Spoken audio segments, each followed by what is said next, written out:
Welcome to WrestleRecap. I am Dylan Graives. This is the Raw recap. I am well aware that we are very behind schedule, but I have been very busy this last week, and I'm kind of the only one that's in charge of all this. So I am doing the Raw recap. I will be doing the NXT recap and most likely the SmackDown recap solo as I just try to get us caught up, and then hopefully John can join me for some of the recaps in the coming week. But let's get into this. Raw kicked off with Michael Cole and Pat McAfee in the ring to welcome everyone and lay out what lies ahead. We get a flashback to Rhea vacating her title last week, and then it's announced that a women's battle royal will determine the new champ. We're shown that Becky Lynch is here. Despite that, I'm still thinking that Liv Morgan's going to walk out as champion. Obviously, at the time of when I was watching the show and taking my notes. Then Jey Uso comes out. We get the crowd and McAfee, of course, all yeeting. The crowd starts saying yeet instead of what in the classic places, or classic form, whatever you want to consider it. Jey Uso says that he has to prove to the world that he is what he says he is, that being main event Jey Uso. He has to beat Priest so that everything he went through was worth it. At this point, Damian Priest interrupts. Damian Priest comes out and he tells Jey to take it easy. He's just there to talk.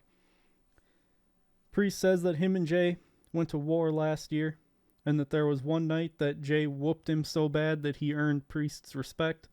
Priest recalls a night they shared on the town where Jey said they were next. Following this, Priest told Jey, quote, "You're just the first in the line of people that the machine is going to feed me to make sure this looks good on me." End quote. Not going to lie, they shouldn't have to feed anybody to make a champion look good. It should be a natural thing. If it's not a natural thing, then probably shouldn't be champion.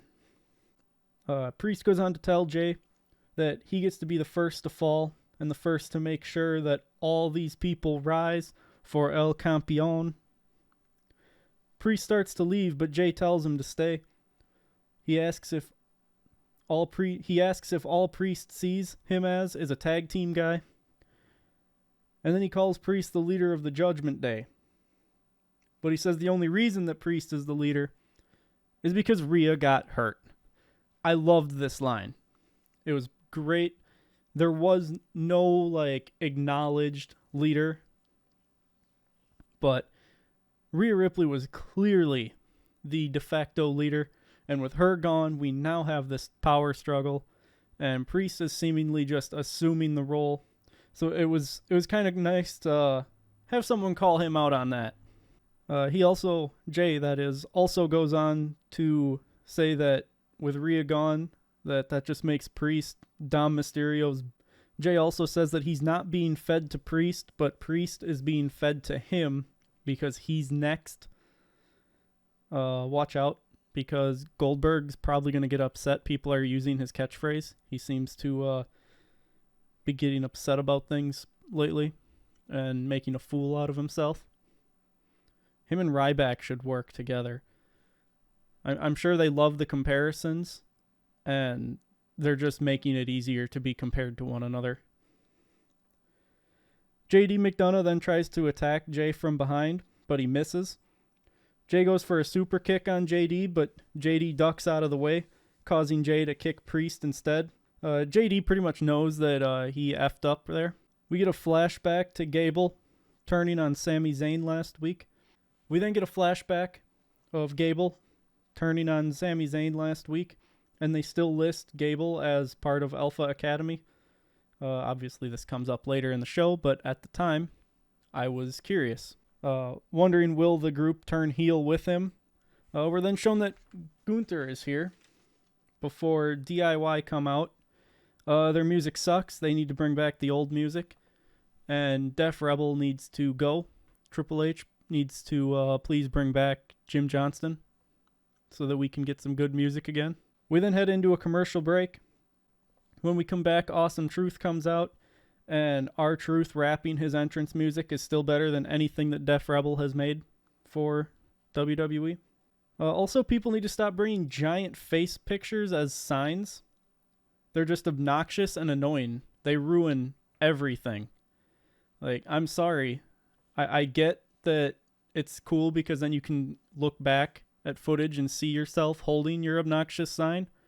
But the amount of like good scenes that are being destroyed because people are being obnoxious with them is ridiculous.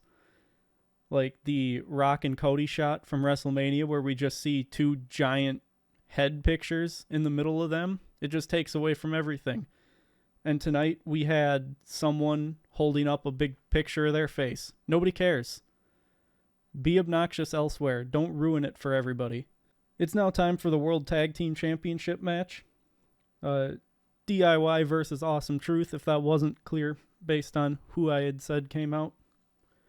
Gargano and Truth start the match with some back and forth takedown attempts. There's a mutual respect shown between the groups early on. Truth tags The Miz in before they hit a double team for 2.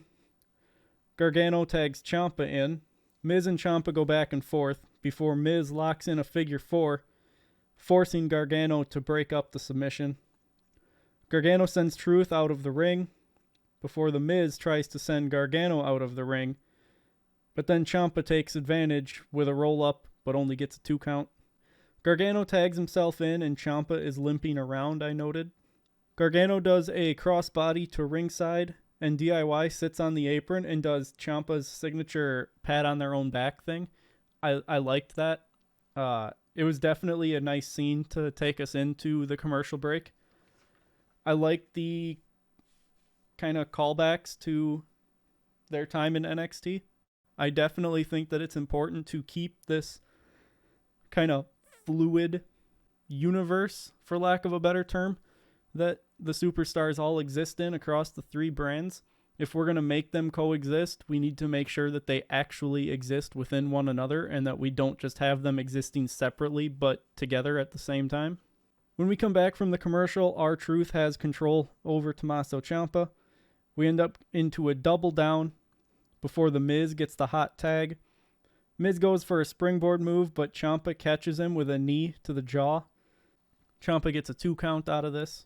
Truth then gets the hot tag and goes for the 5 moves of doom, but he runs into a super kick from Gargano. Ciampa then hits a pedigree, but R-Truth kicks out at 2. I guess I don't know. I wish they would decide if they're going to lean into the Degeneration X stuff all the way or if they're just going to like start leaving it behind. Ciampa hitting the pedigree, their new ring gear, but then they don't always feel like they want to lean into the stuff.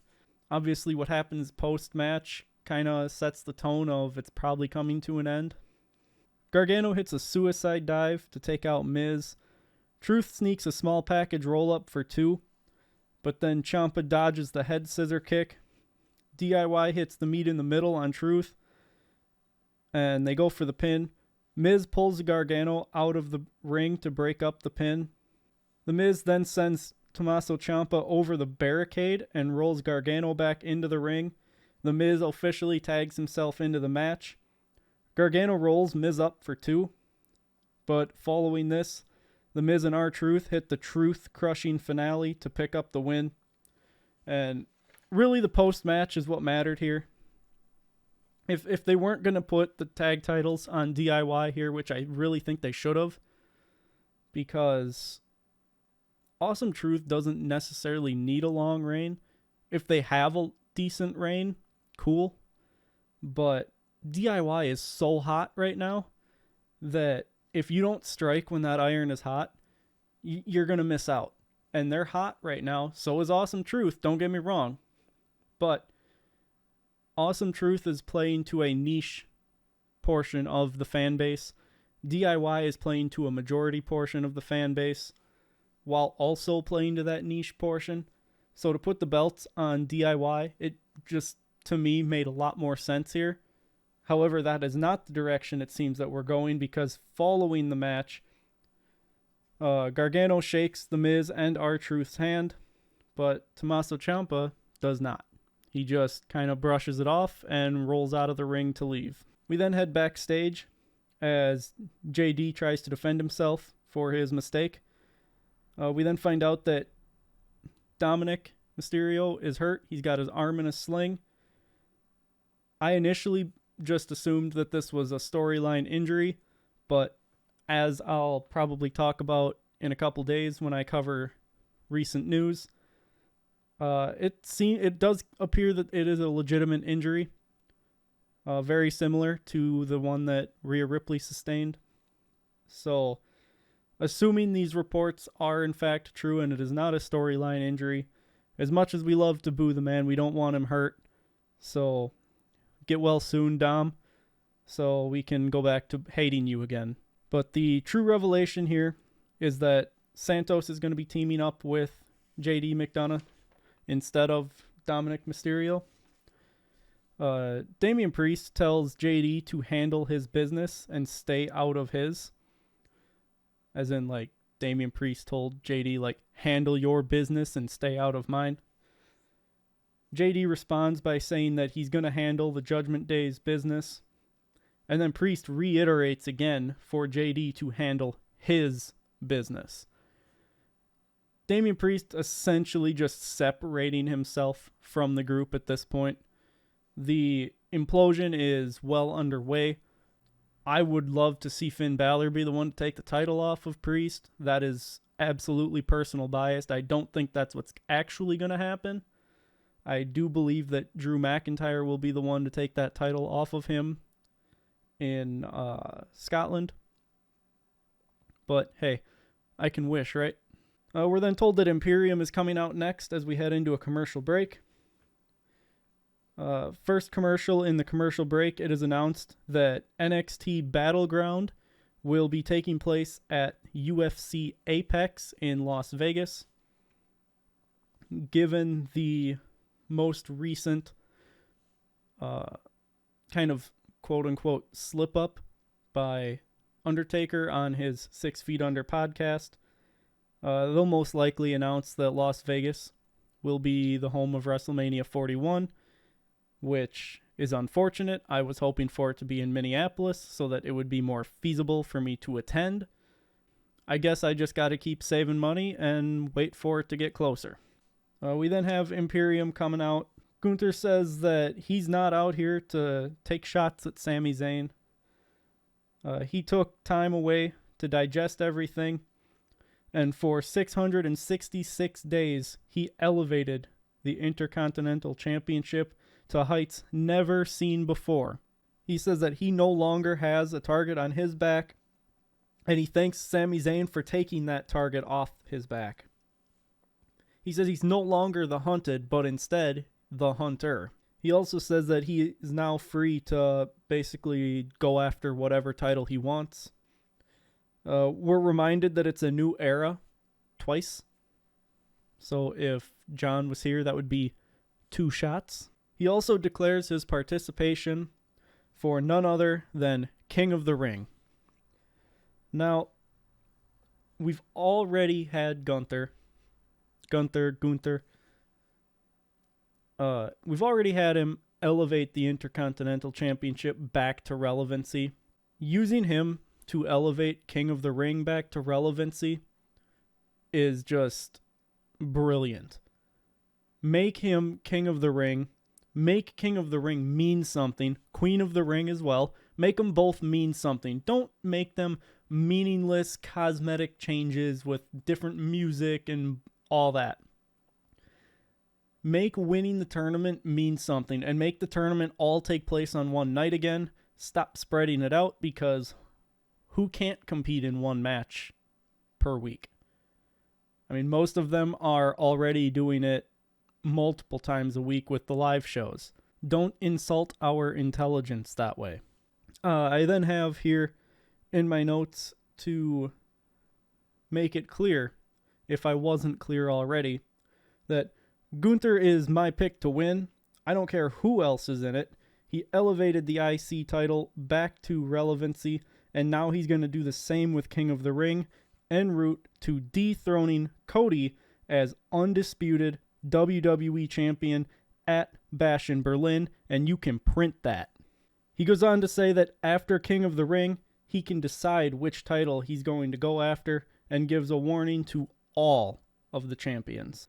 At this time, the New Day come out to interrupt him, which I think he was pretty much done. So I have that they interrupted him at the end. Probably smart. Don't piss Gunther off because he'll kick both y'all's. Kofi Kingston reminds us once again that it is a new era. Shot number 3.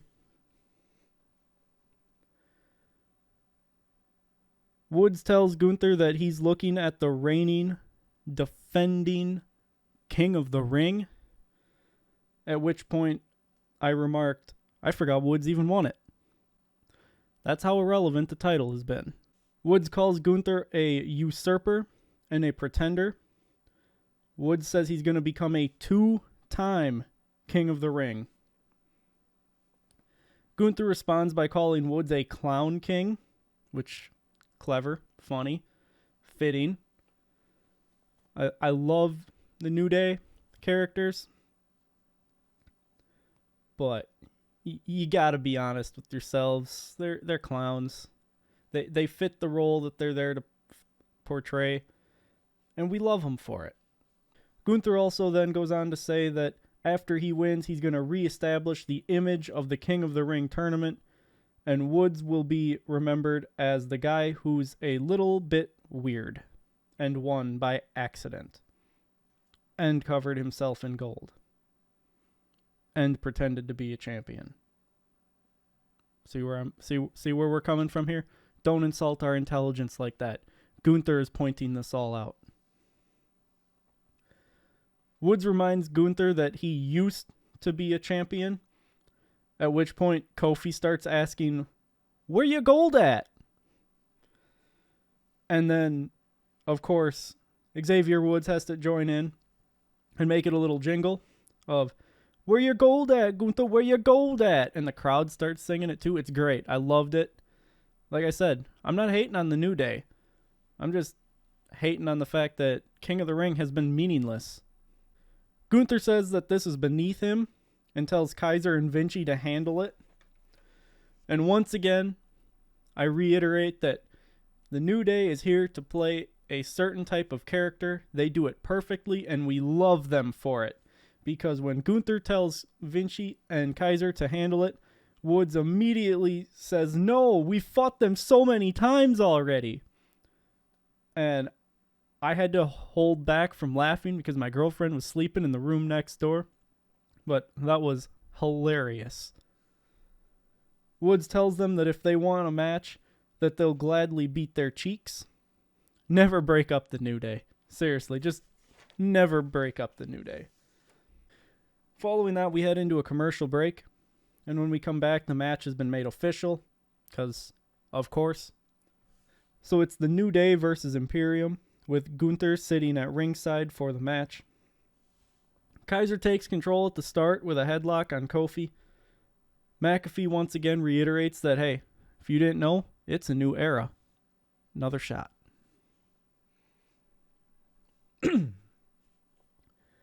Imperium remains in control as Vinci tags in. Kofi takes control and tags Woods in. The New Day then goes on to make some quick tags as Kofi is quickly back in before Imperium takes control again to lead us into a commercial break. When we come back, Imperium's still in control, but Kofi starts to fight back, and then we end up with a double down. Both Woods and Vinci get tagged in before Xavier Woods takes control. Woods hits a nice tornado DDT for 2.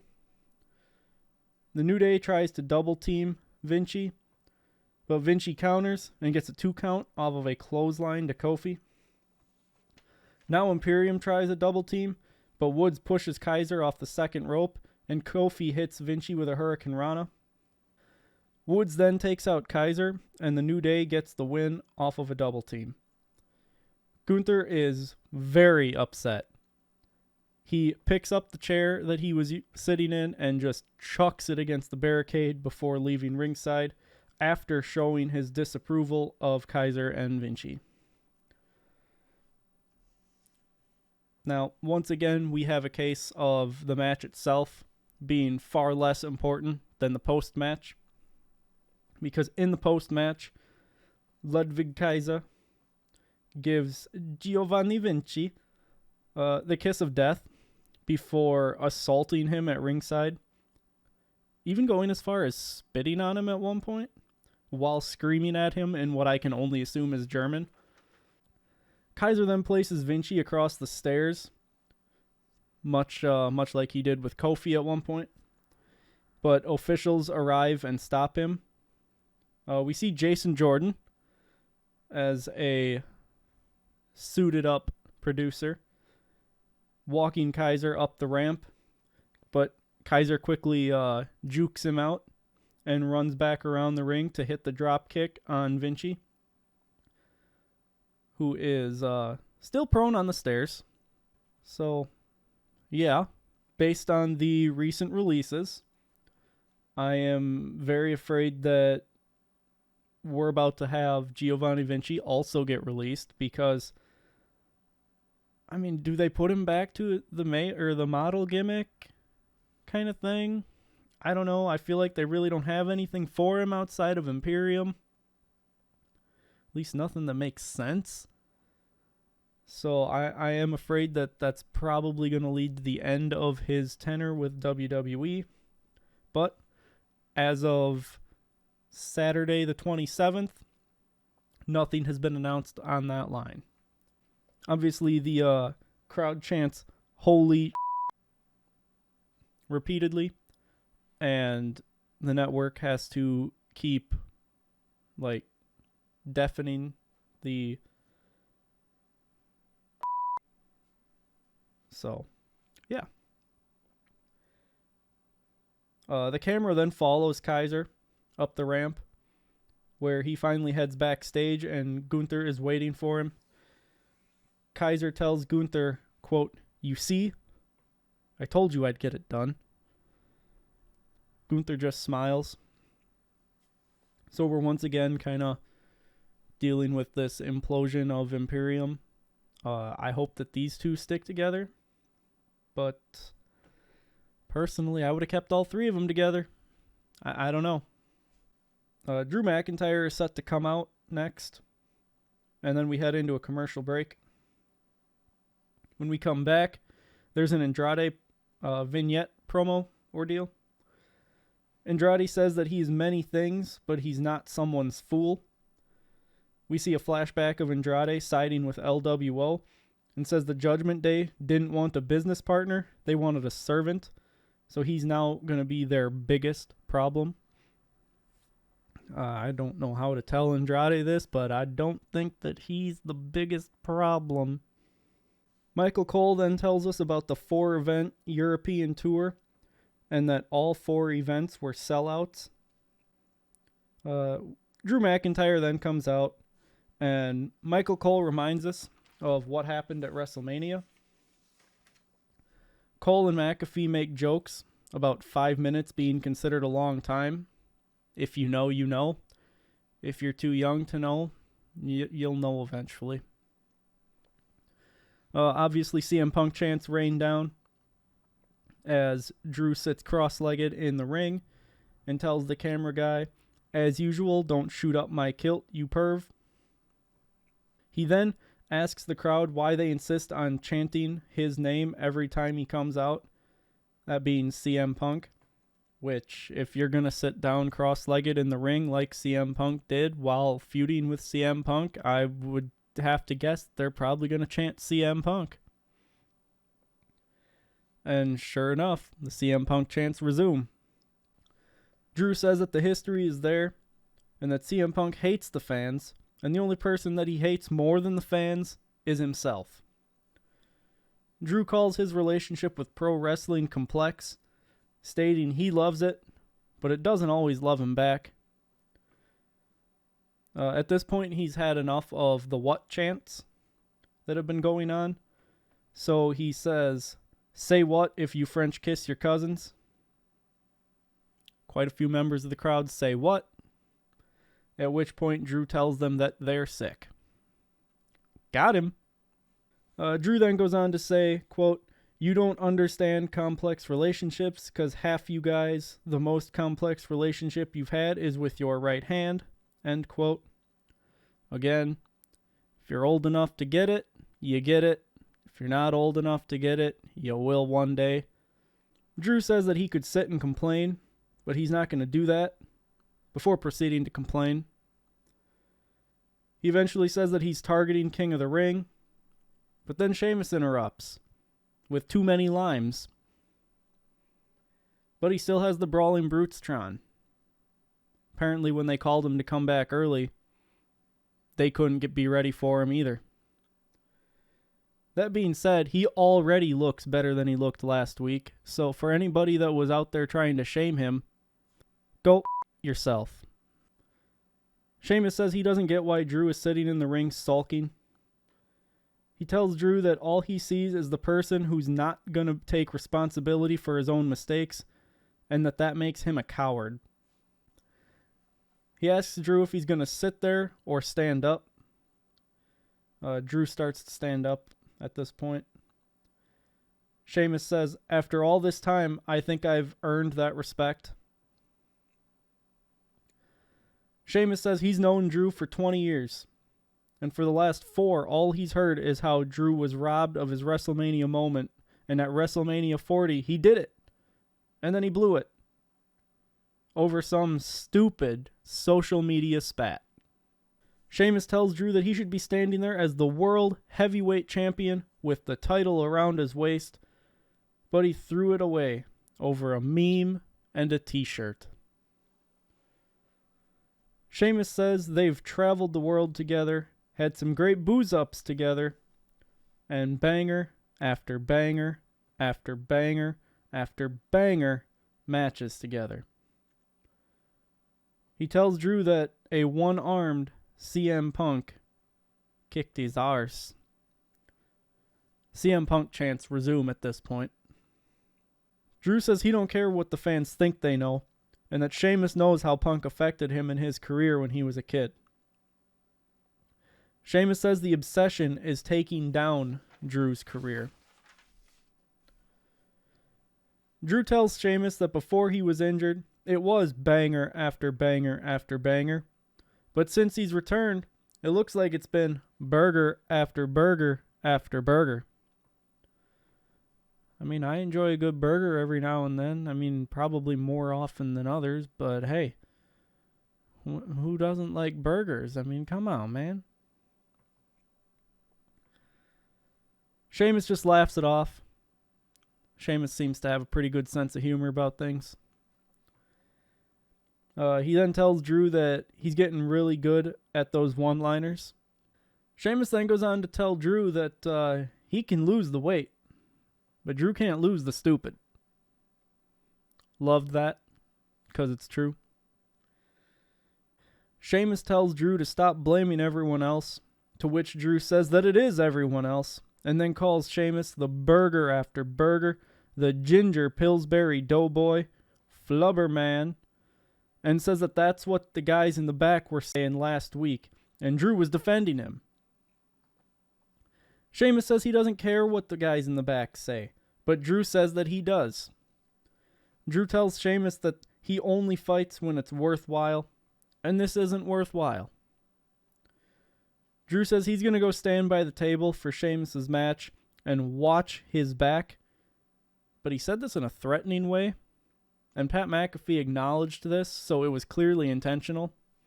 Either that or it was just Pat McAfee commentating as a fan like he normally does, which is also entirely realistic too.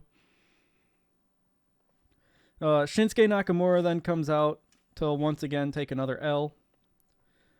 Michael Cole says that it's McIntyre and Sheamus for the first time next as we head into a commercial break. Obviously that was a mistake, which Michael Cole corrects when we come back from break. Because it is Shinsuke Nakamura versus Sheamus. Shinsuke takes control early before Sheamus eventually fights back into it with an axe handle followed by 10 beats of the Bowran. Sheamus then hits Nakamura with the kneecap on the apron. Dude, you need a better name for that. Just saying. Shinsuke escapes a power slam hold and hits Sheamus with a roundhouse in front of Drew. Nakamura bounces Sheamus off the announce table before hitting a diving knee strike to the back of Sheamus' head to take us into a commercial break. It was exactly 4 minutes and 22 seconds between commercials there. That's a little bit ridiculous to have, say, 3 minutes of commercials, then 4 minutes of show and right back into commercials. When we come back, Sheamus takes control and he hits a diving clothesline for 2, but Nakamura fights back, targeting the neck. Nakamura hits a diving knee strike to get a 2 count.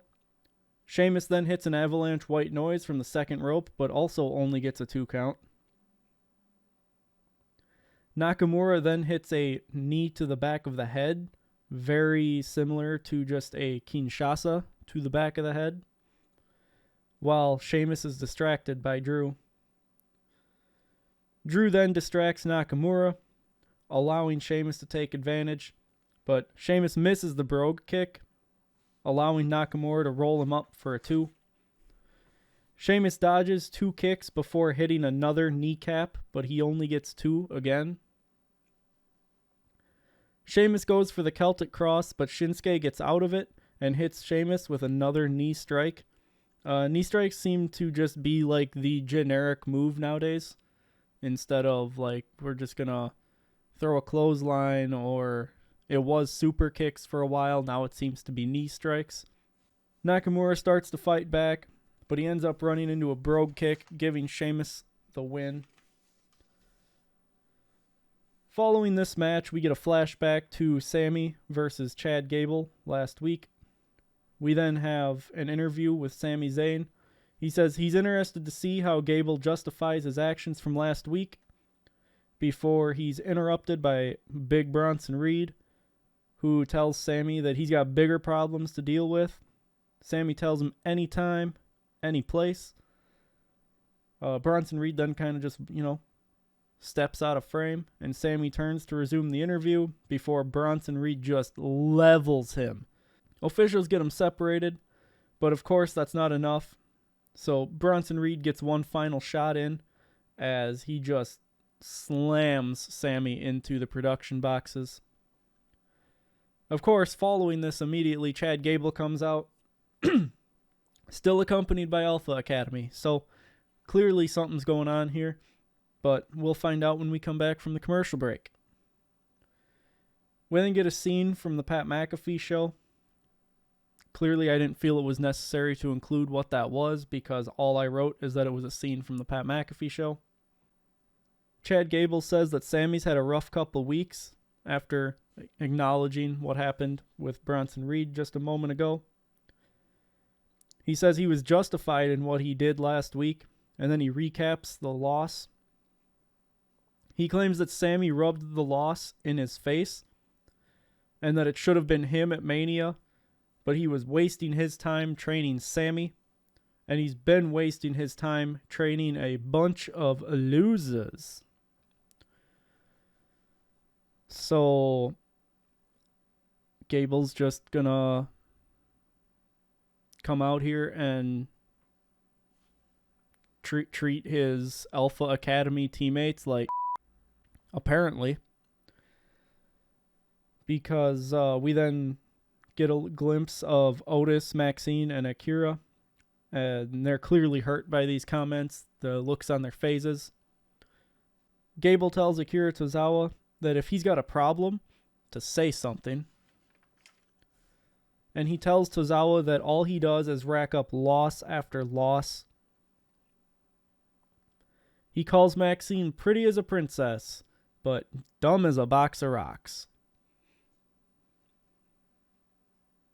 He then looks at Otis and says, "And don't even get me started on you." He then tells Otis that he has proven himself without a shadow of a doubt to be the biggest disappointment of all. Somewhere in here we got the screen glitch for an Uncle Howdy promo. I must have been looking down, writing my notes when this happened, because I didn't see it. When I got to the end of the show and hadn't seen one, I immediately had to Google it, and that's when I found out that it had taken place during the promo.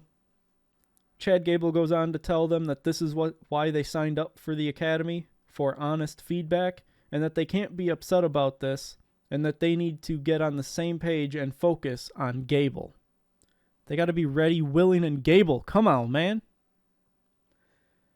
They're going to win his IC title together, and they're going to help him no matter what, right? He goes on to say that he wants to hear them say it. After a little bit of questioning whether he wants to say it or not, Otis reluctantly says, no matter what. Gable then leaves the ring, and we get a backstage promo with Dominic and Ricochet. It's mainly just to promote WWE Speed, which by now on Saturday, April 27th, Ricochet has gone on to become the first WWE Speed champion. After Ricochet leaves, Dom turns around to see Liv Morgan, and they just stare at each other. I did note here that I didn't think Dom was actually hurt, and that he's probably going to interfere in the match. But, yeah. As I said before, there's been some reports that say that he is in fact hurt. So once again, just want to wish him a good recovery so that he can come back and we can go back to hating him. I also included that Liv is definitely going to become Dom's new mommy, which if he's hurt, that's probably not going to happen. But it definitely seemed like they teased it here. Or at least trying to build something here. We then go into a commercial break. And when we come back, Nia calls her shot that she's going to win and says the Battle Royal is going to be 14 women and 1 monster, and she's that monster. We then head down to the ring where Ricochet is already in the ring. Andrade then comes out, followed by JD McDonough with Dom. Santos Escobar then comes out. At some point during this, Dom stole Pat McAfee's pencil. And I put in my notes, which I did actually forget to mention earlier. In case I forgot to mention it before, I think Dom having Santos replace him just continues to solidify my prediction of Dom getting drafted to SmackDown and joining Legado del Fantasma. I will be doing an entirely separate video breaking down the draft in full once it's done. So I will, for the most part, just kind of breeze over the draft on the upcoming recaps. Obviously, I know the results from Friday Night SmackDown and the subsequent social media ones already. But as I just said, that'll be a different video. So that it's then Ricochet and Andrade versus JD McDonough and Santos Escobar. Andrade and JD start the match with Andrade taking control before JD just tags himself out real quickly. Andrade and Santos both look surprised at this, but Andrade still ends up taking control over Santos Escobar. A double team leads to a 2 for Ricochet. Ricochet gets another 2 count off of an elbow drop. He's really trying to end it quickly, probably because he's lightly. I don't think lightly is the word either. He's just he's trying to promote WWE Speed, but nonchalantly. I feel like that's probably the word that I'm looking for. We then get quote, Dom, you suck chants. Always a classic. JD finally tags in now after Santos has taken control. He ends up getting a 2 count off an elbow. The crowd tells Dom to shave his mustache because he's got a kind of creepy mustache going on. Michael Cole also adds that he should cut off the mullet and take a bath. Dom grabs Ricochet's leg while Santos is distracting the ref, allowing JD to take advantage. Santos hits a Hurricane Rana on Ricochet from the apron. We then head into a commercial break. When we come back, Santos has control. Santos and JD are making quick tags. Both of these teams function rather well with each other. I thought they both looked like they had pretty good chemistry going on. Ricochet fights back and Andrade gets the hot tag. Andrade and Santos end up botching a dragon screw. But nevertheless, Andrade takes control and hits the double knees in the corner for 2. Ricochet tags in and hits a springboard clothesline, followed by a running shooting star press for 2. JD had to break up the pin. We then get a double down. Andrade and JD both get hot tags at the same time. They trade elbows before Andrade goes for the 3 amigos, but Santos stops it at 2 amigos. Ricochet tries to take out Escobar, but gets caught with a knee. After this, Ricochet tries to take out Escobar, but he gets caught with a knee. JD puts Andrade up top, while Santos puts Ricochet up top in another corner. Andrade pushes JD down before Escobar hits Ricochet with a Hurricane Rana. But Ricochet turns it into a leg drop on JD. Andrade takes out Escobar with a back elbow and hits the Shadow on JD for the win. Damian Priest comes out and he just takes out Andrade and Ricochet. He hits the Razor's Edge on Ricochet and the South of Heaven chokeslam on Andrade. Damian Priest then tells Dom something in Spanish, with JD standing there, clearly not knowing Spanish. He asks Dom what he said, and Dom tells JD that it wasn't good. We then get more Dom you suck chants. Priest tells JD that he said he doesn't need them, they need him. And we head into a commercial break.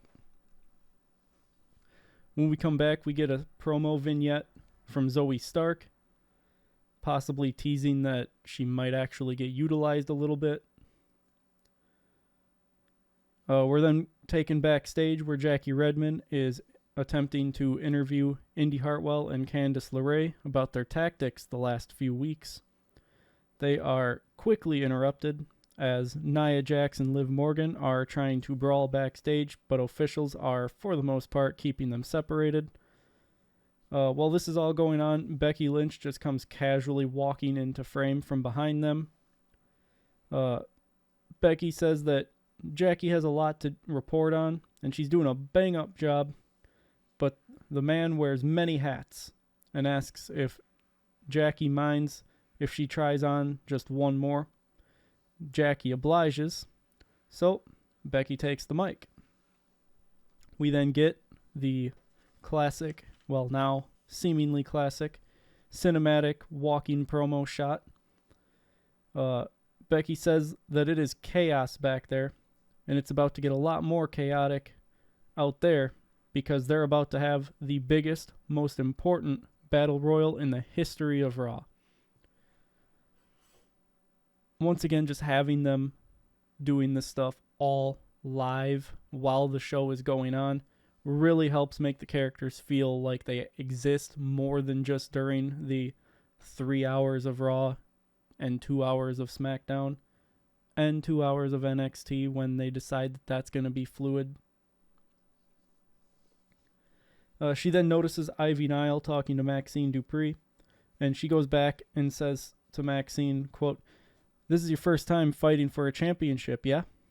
She says, "You go out there and show everyone why it won't be your last." And then the crowd cheers, which obviously we can hear the crowd through the TV. They don't hear the crowd. They might hear the crowd. They're pretty close. Becky says that how they got here wasn't ideal, but that she'll be waiting when Rhea comes back. And at this point, I kind of got the feeling that they basically just told us that Becky was going to win. Spoiler, she did. Becky says she has come to Columbus, and she's come looking for a fight. Her music then hits as she heads through Gorilla. She tells them to get the camera ready, because they're going to need a new picture. We head into a commercial break, and when we come back, it's announced that Logan Paul will be on Raw next week. Probably because we're going to find out what show he gets drafted to. It's probably going to be SmackDown. Actually, it is SmackDown. Champions are locked. Liv Morgan comes out. Meanwhile, Shayna Baszler, Zoe Stark, Candice LeRae, Indy Hartwell, Maxine Dupree, Chelsea Green, Piper Niven, Natalya, and Ivy Nile are all in the ring already. Caden Carter and Katana Chance get their special entrance. Then lastly, Nia Jax comes out, and the Battle Royal begins. Piper and Nia are targeted right from the start, but both of them power out before going after each other. Candice LeRae is trying to eliminate Ivy Nile, but Maxine Dupree eliminates Candice LeRae to mark the first elimination. Indy then tries to eliminate Maxine, but Maxine goes on to eliminate her as well. We head into a commercial break, and when we come back, Shayna and Zoe are working together to try and eliminate Carter and Katana Chance, which they succeed in doing. Nia Jax then eliminates Ivy Nile. Maxine tries to avenge Ivy Nile's elimination, but Nia just eliminates her as well. Becky Lynch eliminates Piper Niven. At that point, Piper drags Becky under the bottom rope, meaning she's still in the match, before throwing her into the stairs and then hitting a cannonball on her as well. Piper then cleared the announce table. Nia Jax tried to throw Chelsea Green out, but Niven grabs her foot to drag Nia out of the ring as well. Nia then hits Piper with a choke slam or a uranagi. It was kind of hard to tell from the perspective. But she hits that on Piper directly on top of Becky, who is laying supine on the announce table. But the table doesn't break. Nia then picks Piper back up and hits her with a Samoan drop again on top of Becky, and the table still doesn't break. Chelsea Green starts yelling at Nia Jax, but Natalya sends her over the top rope. However, the refs are all too busy checking in on Piper and Becky, so they don't see the elimination. When they turn around, they see that Chelsea Green is just sitting on the apron because when she got eliminated, she realized nobody saw it and jumped back up. They tell her to get back in the ring because as far as they're concerned, she's still in the match. We head into a commercial break, and when we come back, we're told that Nia Jax had powerbombed Becky through the announce table during the commercial break. So clearly the table was supposed to break with the first choke slam, uranagi, whatever it was.